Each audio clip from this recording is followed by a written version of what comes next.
वाशिम जिल्ह्यातील सोयाबीन उत्पादक शेतकऱ्यांसाठी एक दिलासादायक बातमी समोर आली आहे।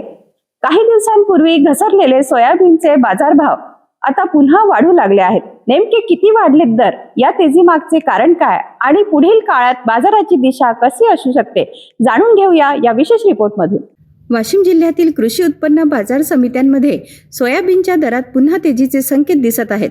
मागील आठवड्यापूर्वी प्रति क्विंटल 7,500 रुपयापर्यंत पोहोचलेले सोयाबीनचे दर अचानक घसरून 6,500 रुपयापर्यंत आले होते। या घसरणीमुळे सोयाबीन उत्पादक शेतकऱ्यांमध्ये चिंतेचे वातावरण निर्माण झाले।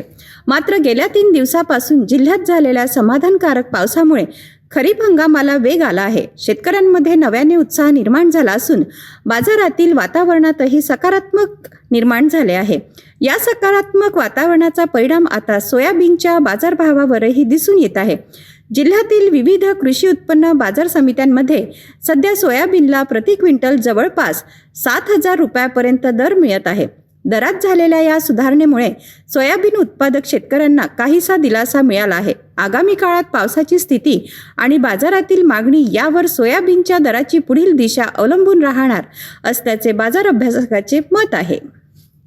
सोयाबीनच्या बाजारभावातील ही तेजी पुढील काही दिवस कायम राहते का, याकडे आता शेतकऱ्यांचे लक्ष लागले आहे।